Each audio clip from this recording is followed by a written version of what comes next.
സൂര്യകിരണങ്ങൾ തീക്കനലായി മാറുന്ന സന്ധ്യയുടെ നിശബ്ദതയിൽ ശ്വാസം മടക്കിപ്പിടിച്ചു നിൽക്കുന്ന കാടിന്റെ ഹൃദയത്തിൽ നിന്നും കാടിനെ വിറപ്പിക്കുന്ന ഭയാനകമായ ഒരു നിലവിളി ഉയർന്നുവരും.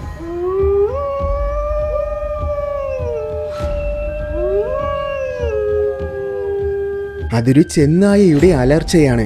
ഐതിഹ്യങ്ങളിലും നാടോടി കഥകളിലും പുരാതന കാലം മുതൽ ചെന്നായ്ക്കൾ ഇടം നേടിയിട്ടുണ്ട്. അവയുടെ തുളച്ചു കയറുന്ന മഞ്ഞ കണ്ണുകൾ കാടിന്റെ നിഗൂഢ രഹസ്യങ്ങൾ സൂക്ഷിക്കുന്നതായി തോന്നും. അതുകൊണ്ട് ചിലരവയെ ക്രൂരമായ രാക്ഷസ ജീവികളായിട്ടാണ് പരിഗണിക്കുന്നത്. എന്നാൽ അതേസമയം മെരുക്കപ്പെടാനാകാത്ത സ്വഭാവം കാരണം മറ്റു ചിലർ ശക്തിയുടെയും പ്രതിരോധത്തിന്റെയും പ്രതീകങ്ങളായിട്ട് പരിഗണിച്ച് ചെന്നായ്ക്കളെ ആരാധിക്കുകയാണ് ചെയ്യുന്നത്. പക്ഷേ ഈ നിഗൂഢതകൾക്കും ഐതിഹ്യങ്ങൾക്കും അപ്പുറം അവയുടെ യാഥാർത്ഥ്യങ്ങൾ ഇതിനേക്കാൾ കൂടുതൽ ആകർഷകമാണ്. വളരെ സങ്കീർണമായ സാമൂഹിക ഘടനകളുള്ള കുടുംബത്തോട് അത്യധികം വിശ്വസ്തത പുലർത്തുന്ന ഏത് പരിസ്ഥിതിയുമായും പൂർണ്ണമായും പൊരുത്തപ്പെടുന്ന കൂർമ്മ ബുദ്ധിയുള്ള ആത്യന്തികമായ വേട്ടക്കാരാണ് ചെന്നായ്ക്കൾ. എന്താണ് ഈ അത്ഭുത ജീവികളുടെ പ്രത്യേകതകളെന്ന് നമുക്ക് നോക്കാം.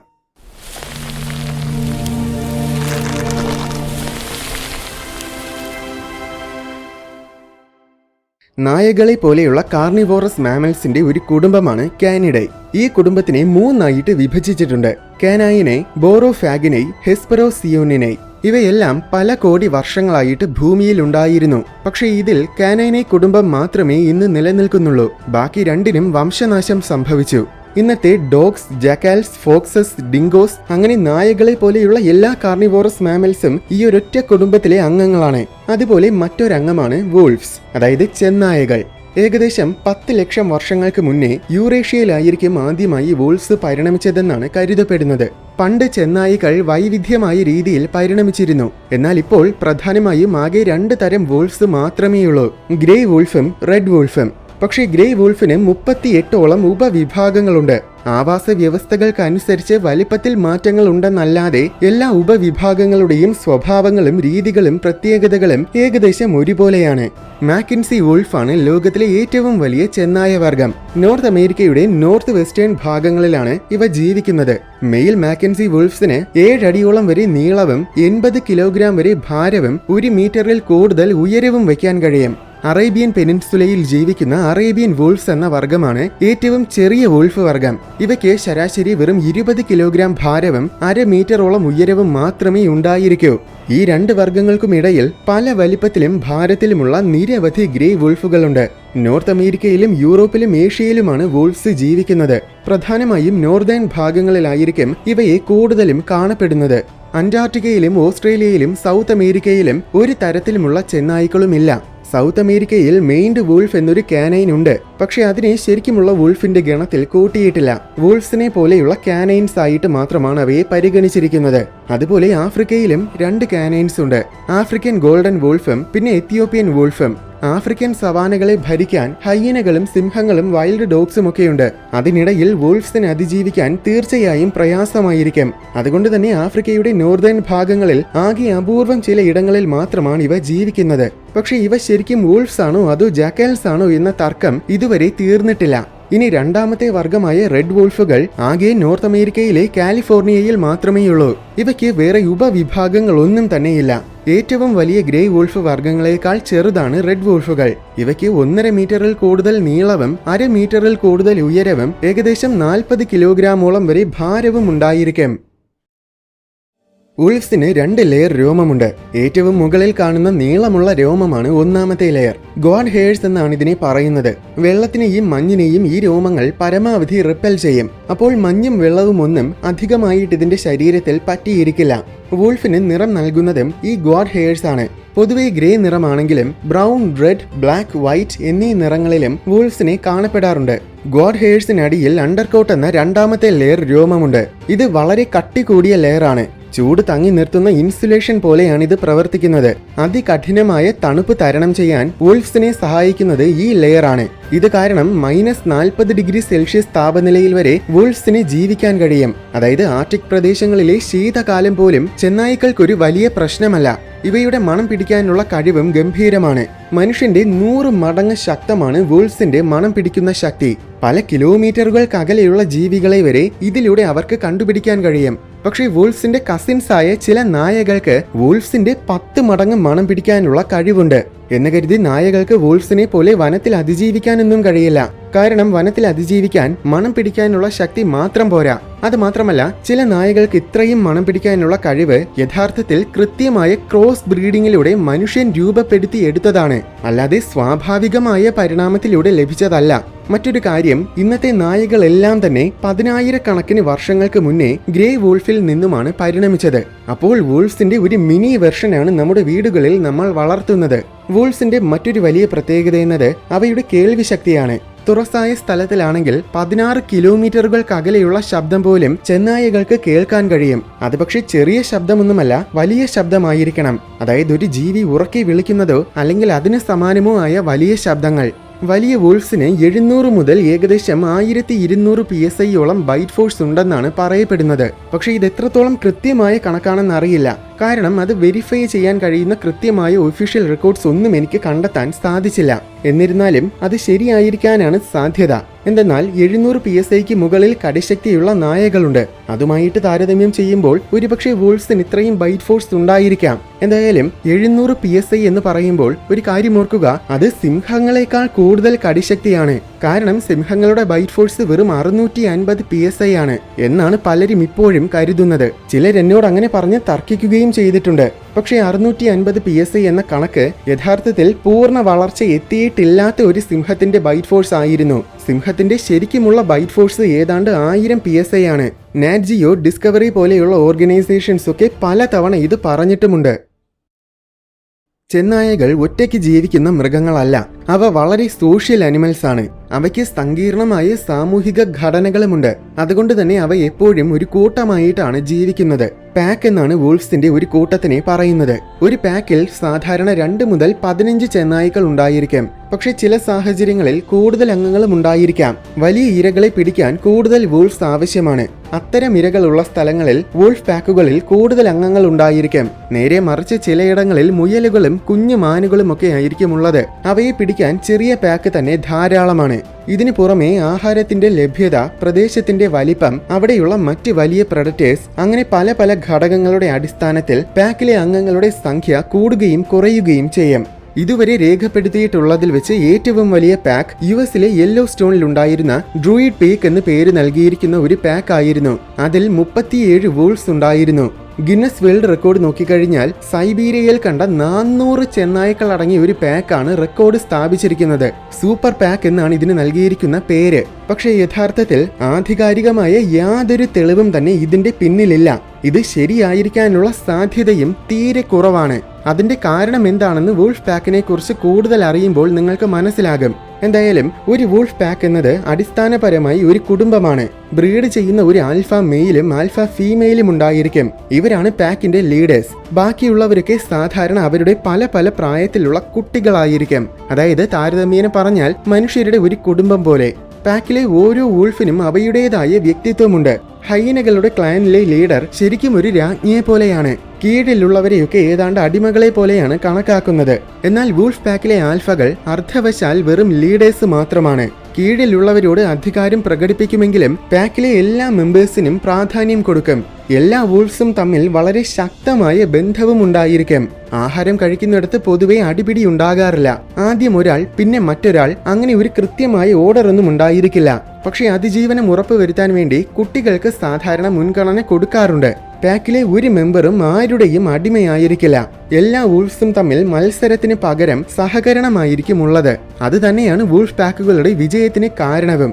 കുട്ടികളെ സംരക്ഷിക്കുന്നതിലും പരിചരിക്കുന്നതിലുമാണ് ഫീമെയിൽസ് പൊതുവെ മുന്നിട്ട് നിൽക്കുന്നത്. ആഹാരം കണ്ടെത്തുന്നതിലും യാത്രകൾ ചെയ്യുന്നതിലുമൊക്കെ നേതൃത്വം നൽകുന്നത് പ്രധാനമായും മെയിൽസ് ആണ്. പക്ഷേ വേട്ടയാടുന്ന കാര്യത്തിൽ മെയിൽസും ഫീമെയിൽസും വളരെ ആക്റ്റീവാണ്. ചെന്നായകൾ വളരെ തീവ്രമായ ടെറിറ്റോറിയൽ ജീവികളാണ്. മറ്റു പ്രൊഡക്റ്റേഴ്സിനെ ഒന്നും ഒട്ടും തന്നെ സ്വന്തം ടെറിറ്ററിയിൽ പ്രവേശിപ്പിക്കാറില്ല. ഒരു വൂൾഫ് പാക്കിന്റെ ടെറിറ്ററി 80 മുതൽ 3000 സ്ക്വയർ കിലോമീറ്റർ വരെ ഉണ്ടായിരിക്കാം. വിന്റർ സീസൺ തീരാറാകുന്ന സമയത്തിലാണ് സാധാരണ വൂൾഫ്സ് ബ്രീഡ് ചെയ്യുന്നത്. അതായത് മിക്കവാറും ജനുവരി മുതൽ ഏപ്രിൽ വരെയുള്ള സമയത്തിൽ. 2 മാസങ്ങൾ കഴിയുമ്പോൾ 2 മുതൽ 7 കുട്ടികൾക്ക് വരെ ജന്മം നൽകും. അപ്പോൾ കുട്ടികൾ ജനിക്കുന്നത് സ്പ്രിംഗ് സീസണിലായിരിക്കാം. ഇങ്ങനെ ഈ സമയത്ത് ബ്രീഡ് ചെയ്യാൻ ഒരു കൃത്യമായ കാരണമുണ്ട്. വിന്റർ സീസൺ എന്നത് വളരെ ദുർഘടം പിടിച്ച കാലമാണ്. ആഹാരത്തിന്റെ ലഭ്യത കുറവും യാത്രയ്ക്കുള്ള ബുദ്ധിമുട്ടും അതിതീവ്രമായ തണുപ്പും കാരണം വിന്ററിനെ അതിജീവിക്കുക എന്നത് കുട്ടികളെ സംബന്ധിച്ചിടത്തോളം വളരെ വളരെ ബുദ്ധിമുട്ടുള്ള കാര്യമായിരിക്കും. വിന്റർ കഴിഞ്ഞ് ഉടൻ ജനിക്കുമ്പോൾ പിന്നെ വീണ്ടും അടുത്ത വിന്റർ വരുന്നതുവരെ കുട്ടികൾക്ക് വളരാനും ആരോഗ്യം വെക്കാനുമുള്ള സമയമുണ്ട്. അതുമാത്രമല്ല, വിന്റർ സീസൺ കഴിയുമ്പോഴേക്കും വൂൾസിന്റെ ഇരകളൊക്കെ ദുർബലമായിട്ടുണ്ടാകും. അപ്പോൾ വൂൾസിന് അവയെ എളുപ്പത്തിൽ വേട്ടയാടാനും അതിലൂടെ കുട്ടികൾക്ക് വളരാൻ ആവശ്യമായ ആഹാരത്തിന്റെ ലഭ്യത ഉറപ്പുവരുത്താനുമാകും. ഇതൊക്കെ കേൾക്കുമ്പോൾ തന്നെ നമുക്ക് മനസ്സിലാകും, ഇവ ശരിക്കും വളരെ സ്മാർട്ട് ആയിട്ടുള്ള ജീവികളാണ്. ഇവർക്ക് പസിൽസ് സോൾവ് ചെയ്യാനും തടസ്സങ്ങൾ മറികടന്ന് ആഹാരത്തിനടുത്ത് എത്താൻ കഴിയുമെന്നും പല പഠനങ്ങളും കാണിച്ചു തന്നിട്ടുണ്ട്. അതിനു പുറമെ ഇവയ്ക്ക് വളരെ വേഗം തന്നെ കാര്യങ്ങൾ മനസ്സിലാക്കാനുള്ള കഴിവുമുണ്ട്. എന്തായാലും വൂൾസിന് പൊതുവെ ഡെൻ അഥവാ മടയുണ്ടായിരിക്കും. എന്ന് വെച്ചാൽ ഒരു സുരക്ഷിതമായ ഒളിസ്ഥലം. അത് ചിലപ്പോൾ പാറകൾക്കിടയിലെ ദ്വാരമായിരിക്കാം, പൊള്ളയായ മരത്തടി ആയിരിക്കാം, കുഴിയായിരിക്കാം, ഗുഹയായിരിക്കാം, മരക്കൊമ്പുകളിലെ പോടായിരിക്കാം. അങ്ങനെ പല തരത്തിലുമുള്ള ഡെൻസുമുണ്ട്. ഈ ഡെന്നുകളിലായിരിക്കും കുട്ടികളെ ഒളിപ്പിച്ചു വെച്ചിരിക്കുന്നത്. ആദ്യത്തെ ഏകദേശം 1 മാസം മുഴുവൻ അമ്മയുടെ പാൽ കുടിച്ചാണ് കുട്ടികൾ വളരുന്നത്. അതിനുശേഷം അവർ പതിയെ പതിയെ ഇറച്ചി കഴിക്കാൻ തുടങ്ങും. അതവർ വേട്ടയാടുന്നതല്ല, മുതിർന്ന വൂൾസ് കൊണ്ടുവന്ന് കൊടുക്കുന്നതാണ്. ഒരു പാക്കിലുള്ള എല്ലാ വൂൾസും കുട്ടികളെ സംരക്ഷിക്കാൻ സഹായിക്കും. കുട്ടികൾക്ക് പുറമെ അമ്മയ്ക്ക് പോലും മറ്റ് വൂൾസ് ആഹാരം കൊണ്ട് കൊടുക്കാറുണ്ട്. അപ്പോൾ കുട്ടികളെ സംരക്ഷിക്കാൻ അമ്മയ്ക്ക് എപ്പോഴും ഡെന്നിൽ തന്നെ ആയിരിക്കാൻ കഴിയും. കുട്ടികൾ കുറച്ചുകൂടെ വളരുമ്പോൾ മറ്റ് വൂൾസും ബേബി സിറ്റിംഗ് ചെയ്യാറുണ്ട്. പിന്നെ അവ പൂർണ്ണ വളർച്ച എത്തുന്നതുവരെ അവർക്കൊപ്പം എപ്പോഴും ഒരു മുതിർന്ന വൂൾഫെങ്കിലും ഉണ്ടായിരിക്കും. വൂൾഫ് കുട്ടികൾക്ക് കളിക്കാൻ ഭയങ്കര ഇഷ്ടമായിരിക്കും. മുതിർന്നവർക്കൊപ്പവും സഹോദരങ്ങൾക്കൊപ്പവും എപ്പോഴും കളിക്കാറുണ്ട്. പമ്മി പമ്മി ഇരുന്നും മറ്റു വൂൾസിന്റെ മണ്ടയ്ക്ക് കൂടെ ചാടി വീണുമൊക്കെയാണ് സാധാരണ കളിക്കുന്നത്. ഇരകളുടെ എല്ലിൻ കഷ്ണവും മറ്റുമൊക്കെ എടുത്ത് അതിനെ ഇരയെ കൊല്ലുന്നത് പോലെ പല തവണ കൊല്ലും. അതായത് കൊല്ലുന്നതായിട്ട് കളിക്കും. ഈ രീതിയിലുള്ള കളികൾ അവയ്ക്ക് ഭാവിയിൽ വേട്ടയാടാനുള്ള സ്കില്ല് വളർത്തിയെടുക്കും. കുറച്ചു മാസങ്ങൾക്കകം തന്നെ മുയലുകൾ പോലത്തെ ചെറിയ ചെറിയ ജീവികളെ അവ വേട്ടയാടി പരിശീലിക്കാൻ തുടങ്ങും. 6 മാസങ്ങൾ കഴിയുമ്പോൾ മുതൽ വലിയ മൃഗങ്ങളെ വേട്ടയാടാനുള്ള പരിശീലനം തുടങ്ങും. ഒടുവിൽ ഏകദേശം 8 മാസങ്ങളോളം കഴിയുമ്പോൾ അവ ശരിക്കും മുതിർന്നവർക്കൊപ്പം വേട്ടയാടാൻ തുടങ്ങും. ഏതാണ്ട് 2 വയസ്സൊക്കെ ആകുമ്പോൾ ഫീമെയിൽസും മെയിൽസും ഉൾപ്പെടെയുള്ള മിക്കവാറും എല്ലാ യങ് വൂൾഫ്സും പാക്കിൽ നിന്നും പുറത്തു പോകും. പാക്കിൽ നിന്നും മാത്രമല്ല, യഥാർത്ഥത്തിൽ ആ ഏരിയ വിട്ട് തന്നെ ഒരുപാട് ദൂരം പോകും. ഒരിക്കൽ അങ്ങനെ ഒരു യങ് വൂൾഫ് 886 കിലോമീറ്റേഴ്സ് ദൂരം വരെ പോയിട്ടുള്ളതായിട്ട് റെക്കോർഡ് ചെയ്തിട്ടുണ്ട്. ഇങ്ങനെ പുറത്തു പോകുന്ന യങ് ചെന്നായകൾ അവയ്ക്കൊരു ഇണയെ കണ്ടെത്തും. ശേഷം അവര് രണ്ടുപേരും ചേർന്ന് പുതിയൊരു പാക്ക് രൂപീകരിക്കും. ചില സാഹചര്യങ്ങളിൽ, അതായത് പാക്കിന്റെ ആൽഫകൾ മരണപ്പെട്ടാൽ യങ് വൂൾഫ് പാക്കിൽ തന്നെ നിൽക്കാറുണ്ട്. അങ്ങനെ ആ യങ് വൂൾഫ് പുതിയ ആൽഫയാകും. ആൽഫകൾക്ക് മാത്രമേ ബ്രീഡ് ചെയ്യാനുള്ള അധികാരമുള്ളൂവെന്ന് നേരത്തെ പറഞ്ഞു. പക്ഷെ ഈ പുതിയ ആൽഫ ഉടനെ ബ്രീഡ് ചെയ്യാറില്ല. കാരണം ഞാൻ നേരത്തെ പറഞ്ഞതുപോലെ ഒരു പാക്ക് എന്നത് ഒരു ഫാമിലിയാണ്. അതുകൊണ്ട് അവ ഒരിക്കലും ഇൻബ്രീഡ് ചെയ്യാറില്ല. പകരം ഈ പുതിയ ആൽഫ അതിന് മെയിൽ ആയിരുന്നാലും ഫീമെയിൽ ആയിരുന്നാലും പുറത്തു നിന്നും ഒരു വൂൾഫ് വരുന്നതുവരെ ബ്രീഡ് ചെയ്യാൻ കാത്തിരിക്കും. മറ്റൊരു കാര്യം, വൂൾസ് വളരെ ലോയൽ ജീവികളാണ്. അവർക്ക് പൊതുവെ ജീവിതത്തിൽ ഒരൊറ്റ ഇണയെ മതിയെന്ന രീതിയായിരിക്കും. ഇണ കൊല്ലപ്പെടുമ്പോൾ മാത്രമാണ് സാധാരണ മറ്റൊരിണയെ കണ്ടെത്തുന്നത്. വൂൾഫ്സിന്റെ ഹണ്ടിംഗ് സക്സസ് റേറ്റ് വെറും 20%. അതായത് 100 തവണ വേട്ടയാടുമ്പോൾ വെറും 20 തവണയായിരിക്കും ഇരയെ പിടികൂടുന്നത്. അത് കേൾക്കുമ്പോൾ തന്നെ അവ അത്രത്തോളം മികച്ച വേട്ടക്കാരല്ല എന്ന് നമുക്ക് മനസ്സിലാകും. പക്ഷെ ശരിക്കും കടുവകളെയും ധ്രുവകരടികളെയും അതുപോലെ മറ്റൊരുപാട് ജീവികളെയും അപേക്ഷിച്ച് നോക്കുമ്പോൾ 20% കൂടുതലാണ്. അതുമാത്രമല്ല, അവയുടെ വലിപ്പമാണ് അവയുടെ വലിയൊരു പരിമിതി.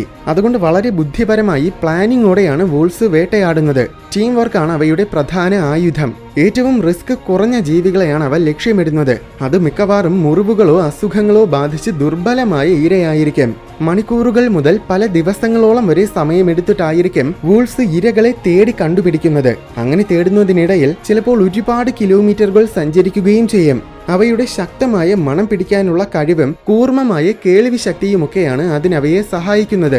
ഇരയെ കണ്ടെത്തിയ ശേഷം വേട്ട തുടങ്ങുന്നതിന് മുന്നേ വീണ്ടും പല മണിക്കൂറോളം സമയം അവ ഇരയെ നിരീക്ഷിക്കും. ഇരയുടെ വീക്ക്നെസ് എന്താണെന്നും എങ്ങനെ അതിനെ പിടിക്കാമെന്നുമൊക്കെ മനസ്സിലാക്കിയെടുക്കും. അതോടൊപ്പം അവയെ ഏത് വശത്തിലൂടെ ആക്രമിക്കണമെന്നും ഏത് ദിശയിലോട്ട് ഓടിച്ചു കൊണ്ടു പോകണമെന്നും അങ്ങനെ എല്ലാം തന്നെ പ്ലാൻ ചെയ്യും. എന്നിട്ടാണ് വേട്ട തുടങ്ങുന്നത്. 64 km/h വേഗത്തിൽ വരെ ചെന്നായകൾക്ക് ഓടാൻ സാധിക്കും. അത് നമ്മളെ സംബന്ധിച്ചിടത്തോളം വലിയ വേഗതയാണെങ്കിലും വനത്തിൽ വേട്ടയാടാൻ ആ വേഗത മതിയാകില്ല. കാരണം വലിയ ഇരകളൊക്കെ മിക്കവാറും ഇതിനേക്കാൾ കൂടുതൽ വേഗത്തിലായിരിക്കും ഓടുന്നത്. പക്ഷെ വേഗതയ്ക്ക് പകരം വോൾഫ്സിന് സ്റ്റാമിനയുണ്ട്. പല കിലോമീറ്ററുകളോളം ദൂരം വരെ അവ ഇരകളെ ഓടിക്കും. ഒരിക്കൽ ഒരു ചെന്നായ ഒരു മാനിനെ 20 കിലോമീറ്റേഴ്സോളം ദൂരം ഓടിച്ച് പിടികൂടിയിട്ടുണ്ട്. ഇങ്ങനെ ഓടിക്കുന്നതിനിടയിൽ പലപ്പോഴും വോൾഫ്സ് ഷോർട്ട് കട്ട്സ് ഒക്കെ ഉപയോഗിക്കാറുണ്ട്. ചിലപ്പോൾ ഇരകൾ വെള്ളത്തിലിറങ്ങി രക്ഷപ്പെടാൻ ശ്രമിക്കും. എന്നാൽ വോൾഫ്സ് വളരെ എഫിഷ്യന്റ് ആയ നീന്തൽ വിദഗ്ധരാണ്. അതുകൊണ്ട് ഇരകൾക്ക് അങ്ങനെ വെള്ളത്തിലൂടെയും എളുപ്പത്തിൽ രക്ഷപ്പെടാനാകില്ല. അവസാനം ഓടി ഓടി ഇര തളരും. അപ്പോഴാണ് വോൾഫ്സ് ഇരയെ ആക്രമിക്കുന്നത്. എല്ലാ വോൾഫ്സും ഇരയുടെ ചുറ്റും നിന്ന് ആക്രമിക്കും. അപ്പോൾ ഇരയ്ക്ക് പ്രതിരോധിക്കാൻ പ്രയാസമായിരിക്കും. പക്ഷേ വലിയ ഇരകളാണെങ്കിൽ ആദ്യമേ ഓടുന്നതിന് പകരം പലപ്പോഴും വോൾഫ്സിനെ എതിർത്ത് നിൽക്കാറുണ്ട്. അങ്ങനെ ചെയ്യുമ്പോൾ ഇരയെ ഭയപ്പെടുത്തി ഓടിക്കാൻ ശ്രമിക്കും. എന്നിട്ടും ഓടിയില്ലെങ്കിൽ വോൾഫ്സ് പിന്മാറുകയാണ് ചെയ്യുന്നത്. അതുപോലെ ഓടിച്ചാലും ചിലപ്പോൾ ഇരകൾ ഓടി രക്ഷപ്പെടുകയും ചെയ്യാറുണ്ട്. എന്തായാലും ഇരയെ പിടിച്ചാൽ ഇരയുടെ ഏകദേശം 90% ചെന്നായകൾ ഭക്ഷിക്കും. വലിയ എല്ലുകളും പിന്നെ വയറ്റിലെ ഭാഗങ്ങളും മാത്രമേ ബാക്കി വെക്കുകയുള്ളൂ. വലിയ എല്ലുകൾ കടിച്ചു പൊട്ടിക്കാൻ പ്രയാസമാണ്. അതുപോലെ വയറ്റിലെ ഭാഗങ്ങളിൽ പാരസൈറ്റുകളും ബാക്ടീരിയകളും ഒക്കെ ഉണ്ടായിരിക്കും. അതുകൊണ്ടാണ് അതൊക്കെ ഒഴിവാക്കുന്നത്.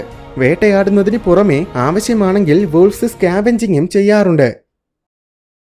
ചെന്നായകളെന്ന് കേൾക്കുമ്പോൾ തന്നെ ഒരുപക്ഷെ ഒട്ടുമിക്ക പേരും ആദ്യം ഓർക്കുന്നത് അവയുടെ ഹൗളിംഗ്, അതായത് ഓരിയിടലായിരിക്കും. ഈ ഹൗളിംഗ് ശബ്ദം കൃത്യമായ സാഹചര്യങ്ങളാണെങ്കിൽ 130 സ്ക്വയർ കിലോമീറ്റർ വിസ്തീർണതയിൽ വരെ കേൾക്കാൻ കഴിയും. ചന്ദ്രന്റെ ഫേസസിന്റെ അടിസ്ഥാനത്തിലാണ് വോൾഫ്സ് ഓരിയിടുന്നതെന്ന് ഒരു പൊട്ട വിശ്വാസമുണ്ട്.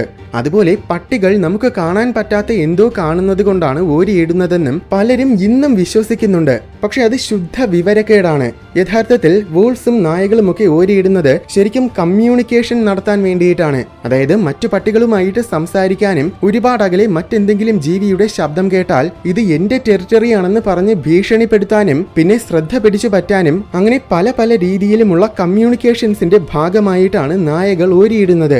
അതുപോലെ വിശക്കുമ്പോൾ, ബോറടിക്കുമ്പോൾ, ഏകാന്തത അനുഭവപ്പെടുമ്പോൾ, ആങ്സൈറ്റി ഉണ്ടാകുമ്പോൾ അങ്ങനെയുള്ള സന്ദർഭങ്ങളിലും നായകൾ ഓരിയിടാറുണ്ട്. ചെന്നായകളാണെങ്കിൽ പൊതുവെ ഓരിയിടുന്നത് വേട്ടയ്ക്ക് മുൻപും ശേഷവും പാക്കിലെ അംഗങ്ങളെ വിളിച്ചുകൂട്ടാനും ആപത്ത് വരുന്നെങ്കിൽ മുന്നറിയിപ്പ് കൊടുക്കാനും പാക്കിലുള്ള മറ്റു വോൾഫ്സിന്റെ ലൊക്കേഷൻസ് മനസ്സിലാക്കാനും ടെറിട്ടറി അടയാളപ്പെടുത്താനും അങ്ങനെ ഒരുപാട് വിവരങ്ങൾ പരസ്പരം കൈമാറാൻ വേണ്ടിയിട്ടാണ്. വോൾഫ്സിന്റെ ഓരിയിടൽ പലപ്പോഴും വലിയ നായകളുടെ ഓരിയിടൽ പോലെ ആയിരിക്കും നമുക്ക് തോന്നുന്നത്. എന്നാൽ ഓരോ വോൾഫിന്റെയും ഹൗളിംഗ് വ്യത്യസ്തമായിരിക്കും. അത് നമുക്ക് മനസ്സിലാക്കാൻ പറ്റിയില്ലെങ്കിലും അവയ്ക്കത് കൃത്യമായി തിരിച്ചറിയാൻ കഴിയും. അതിലൂടെ ഏത് വോൾഫിന്റെ ശബ്ദമാണെന്നും വോൾഫിന്റെ അവസ്ഥകൾ എന്താണെന്നും വരെ മറ്റൊരു വോൾഫിന് മനസ്സിലാകും. ഹൗളിങ്ങിന് പുറമെ മറ്റ് പലതരം ശബ്ദങ്ങളും വോൾഫ്സ് പുറപ്പെടുവിക്കും. എല്ലാം ഏകദേശം നായകളെ പോലെ തന്നെ. ശബ്ദത്തിന് പുറമെ പല രീതിയിലുമുള്ള മുഖഭാവങ്ങളിലൂടെയും വാലിന്റെ ചലനങ്ങളിലൂടെ പോലും വോൾഫ്സ് പരസ്പരം കമ്മ്യൂണിക്കേറ്റ് ചെയ്യാറുണ്ട്. നമ്മുടെ ഇന്ത്യയിലും 2 തരം വോൾഫ്സ് ഉണ്ട്. ഹിമാലയൻ വോൾഫും ഇന്ത്യൻ വോൾഫും. ഹിമാലയൻ വോൾഫ് എവിടെയാണ് ജീവിക്കുന്നതെന്ന് പേര് കേട്ടപ്പോൾ തന്നെ നിങ്ങൾക്ക് മനസ്സിലായി കാണും. ഗ്രേ വോൾഫിന്റെ ഒരു ഉപവിഭാഗമായിട്ടാണ് നിലവിൽ ഹിമാലയൻ വോൾഫിനെ പരിഗണിക്കുന്നത്. പക്ഷേ ഇത് മറ്റൊരു വിഭാഗം വോൾഫാണെന്ന തർക്കവുമുണ്ട്. വലിപ്പത്തിലും ഭാരത്തിലും ഇവ മാക്കൻസി വോൾഫുകളെക്കാൾ കുറച്ചുകൂടെ ചെറുതാണ്. സമുദ്രനിരപ്പിൽ നിന്നും 13,000 അടി ഉയരങ്ങളിലാണ് ഇവ പൊതുവെ ജീവിക്കുന്നത്. ഇത്രയും ഉയരത്തിൽ വായു തീരെ കനം കുറഞ്ഞതായിരിക്കും. അതുകൊണ്ട് ഇവയുടെ ശ്വാസകോശത്തിനും ഹൃദയത്തിനും കൂടുതൽ വലിപ്പവുമുണ്ട്. അതോടൊപ്പം അവയുടെ രക്തത്തിൽ കൂടുതൽ ഹീമോഗ്ലോബിനും അടങ്ങിയിട്ടുണ്ട്. ഹിമാലയൻ വോൾഫ്സിനെ വംശനാശ ഭീഷണിയുള്ള വോൾഫ്സ് ആയിട്ടാണ് പരിഗണിക്കുന്നത്. നിലവിൽ ഏകദേശം 4000-ഓളം ഹിമാലയൻ വോൾഫ്സ് മാത്രമേ വനത്തിലുള്ളൂവെന്നാണ് നിഗമനം. അതുപോലെ തന്നെ ഇന്ത്യൻ വോൾഫ്സും കഷ്ടത്തിലാണ്. ഏറ്റവും ചെറിയ വർഗം ചെന്നായകളിൽ ഒന്നാണ് ഇന്ത്യൻ വോൾഫുകൾ. അറേബ്യൻ വോൾഫുകളേക്കാൾ കുറച്ചുകൂടെ വലിപ്പം മാത്രമേ ഇവയ്ക്കുള്ളൂ. പക്ഷേ വലിപ്പം കുറവാണെങ്കിലും ഇവയ്ക്ക് 180 ഡെസിബൽസ് ഉച്ചത്തിൽ വരെ ഹൗൾ ചെയ്യാനാകും. എന്നുവെച്ചാൽ ഏതാണ്ട് റോക്കറ്റ് ലോഞ്ച് ചെയ്യുന്നതിന് സമാനമായ ഉയർന്ന ശബ്ദം. എന്തായാലും മനുഷ്യവാസമുള്ള പ്രദേശങ്ങൾക്ക് സമീപത്തിലാണ് ഇന്ത്യൻ വോൾഫ്സും ജീവിക്കുന്നത്. അതുകൊണ്ട് തന്നെ ഇവയെ പലപ്പോഴും മനുഷ്യർ കൊല്ലാറുണ്ട്. അതിനു പുറമെ വനനശീകരണം കൊണ്ട് ആവാസ വ്യവസ്ഥ നഷ്ടമാവുകയും ചെയ്യുന്നത് കാരണം ഇവയെ ഇന്ന് എൻഡേഞ്ചേർഡ് ആയിട്ടാണ് കണക്കാക്കുന്നത്. അതായത് വംശനാശം നേരിട്ട് കൊണ്ടിരിക്കുകയാണ്. ഇനി വനത്തിലാകെ 2000 മുതൽ 3000-ഓളം ഇന്ത്യൻ വോൾഫ്സ് മാത്രമേയുള്ളൂ. എന്നിരുന്നാലും മാറിവരുന്ന ആവാസ വ്യവസ്ഥകൾക്കനുസരിച്ച് അവയ്ക്കും പെട്ടെന്ന് തന്നെ പൊരുത്തപ്പെടാനുള്ള കഴിവുണ്ട്. അതുകൊണ്ട് ഒരുപക്ഷെ ഇവയെ വംശനാശത്തിൽ നിന്നും രക്ഷിക്കാൻ കഴിയുമെന്നാണ് പ്രതീക്ഷിക്കുന്നത്. ഇന്ത്യൻ വൂൾഫ്സിന് മാത്രമല്ല എല്ലാ വൂൾഫ്സിനും ഈ ഒരു കഴിവുണ്ട്. അതുകൊണ്ടാണ് പല തരത്തിലുമുള്ള ആവാസ വ്യവസ്ഥകളിലും ചെന്നായകളെ കാണാൻ കഴിയുന്നത്. വൂൾഫ്സിന്റെ ഒരു വലിയ പ്രത്യേകതയും അത് തന്നെയാണ്. എന്തായാലും ഈ 2 വൂൾഫ്സിനും പുറമെ വേറെ ഒരു വൂൾഫ്സും ഇന്ത്യയിലുള്ളതായിട്ട് റെക്കോർഡ് ചെയ്തിട്ടില്ല. അതുപോലെ കേരളത്തിൽ വൂൾഫ്സ് ഉള്ളതായിട്ട് പറയപ്പെടുന്നുണ്ട്. പക്ഷെ അതിന്റെ തെളിവുകളൊന്നും കിട്ടിയിട്ടില്ല. വൂൾഫ്സ് ആയിട്ട് റിപ്പോർട്ട് ചെയ്തിട്ടുള്ളതെല്ലാം തന്നെ ജക്കാൽസും ഫോക്സുകളും ഒക്കെ ആയിരുന്നു. പ്രത്യക്ഷത്തിൽ ചെന്നായകളെ പോലെ തന്നെ തോന്നുമെങ്കിലും അവ വൂൾഫ്സിന്റെ വർഗത്തിൽ പെടുന്നവയല്ല.